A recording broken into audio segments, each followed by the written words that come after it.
Assembly. We are concerned, we are worried and saddened by the call by one Matemadanda to the effect that they are planning to change the presidential age from 40 to 52. We take this as a direct attack, as a direct assault, a direct onslaught on the young people of this country and every other person who aspired to lead this country.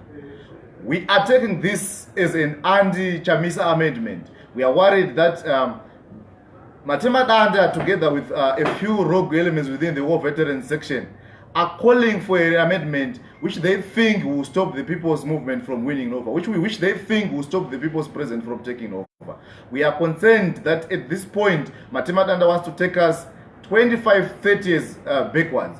This is a retrogressive amendment. This is a retrogressive thinking amongst the war veterans, and want to believe that this is not the true reflection, and this is not a true agenda of the war, of the real war veterans and genuine war veterans who fought in the liberation struggle. The principle in the liberation struggle was that each and everybody was supposed to be given a one man, one vote, and also that each and every person was supposed to get an opportunity to lead this country. So when you have a situation where the fascist and Smith regime is taken as a better regime than the Mnangagwa regime, will have a problem. So we're challenging Matemadanda today to stop hallucinating and to stop dreaming that he will change the presidential age limit from 40 to 52. If anything, as the young people of this country, we're hoping that we're going to push with the powers that be and the authorities that be, that this presidential age limit actually be reduced to a minimum 30 years before we can outrightly do away with presidential age limits. We've had young people that have done very well in this continent. We have seen Miss Maiman in South Africa, we've seen Julius Malema from South Africa,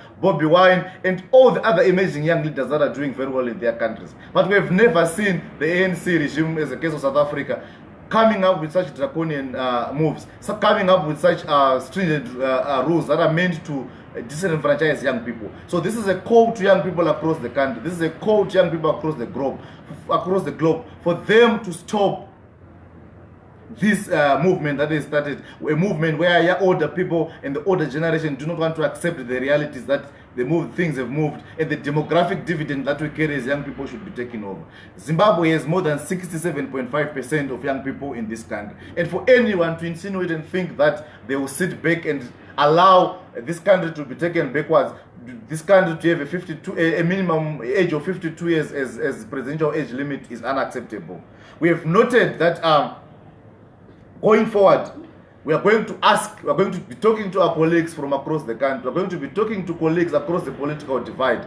We want every young person to come on board. We want every young person to understand that the onslaught, the assault on President Chamisa is not only a Chamisa issue, but this is an issue that will affect every other young person as we go forward. This will affect every other person that would want to assume office at some point. So this is not about Chamisa. This is about a young generation coming on board to claim that which belongs to ours. We believe that Matemadanda is declaring a generational war with young people in this country, and it will take a generational effort and a generational consensus to fight against these amendments. And we know they want to fast track these amendments as they go to the conference in December. And we're appealing to our colleagues. We know that our colleagues from the ZANU-PF Youth League, they are vehemently against this clause that will limit even their opportunities and their potential to become presidents. We would want a situation where we have a young person in ZANU-PF also contesting to become president, and with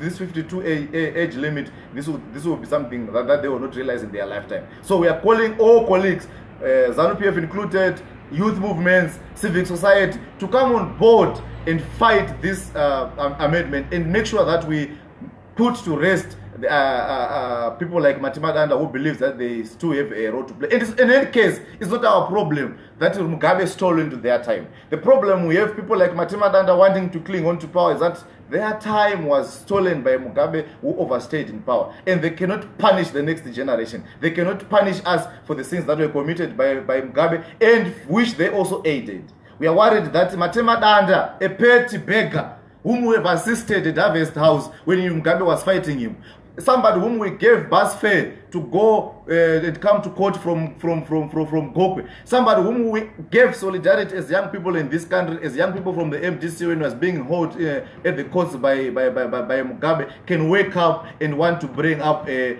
amendment and bring up an issue that is so divisive, that has the capacity of degenerating or making this country ungovernable. So we're not rest as young people. We want to advise Comrade Matemadanda to come back to his senses. We are worried that with the level that Matemadanda is going, we suspect that he is suffering from psychotic disorders, and you would ask the government of the day to assist Matemadanda by taking him to the nearest psychiatric center that can assist him. We know that in this country we've had the challenge of several war veterans that have failed to rehabilitate themselves. While it's to appreciate the efforts that have been done by other war veterans that came and they underwent rehabilitation either by the state or themselves, Matemadanda is a good candidate for rehabilitation. It's said that 38 years after independence, he has not availed himself for rehabilitation. And we are calling for the government of the day, we are calling for stakeholders to make sure that they rehabilitate Matemadanda, they take Matemadanda to the nearest psychiatric center so that he's able to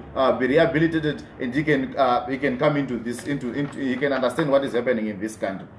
We are also aware that genuine war veterans are out there, and we're asking them to come out in the open. We're asking them to support the young people in this country. We know that when they went to the liberation struggle, they were just but mere young men and women who wanted nothing but the liberation of their country, who wanted nothing but the emancipation of their people. So we want the older generation, we want the old guard, the genuine old guard. We are calling upon those who have the principles of the liberation struggle, who still carry the values of the liberation struggle, to come out in the open and dismiss with the contempt it deserves the announcement by Matemadanda. For we believe that all the genuine war veterans out there are not in support of that. If anything, we have seen real war veterans like Dumiso Davenga, we have seen real war veterans like Pakachi Poera, we have seen real war veterans like Brigadier Mtambara actually encouraging young people and saying that this is the time to pass the baton to a younger leadership. This is the time to pass the baton to President Chamisa, who is representing young people and who represents the aspirations of a lot of people in this country. So this is a fight that we are prepared to take.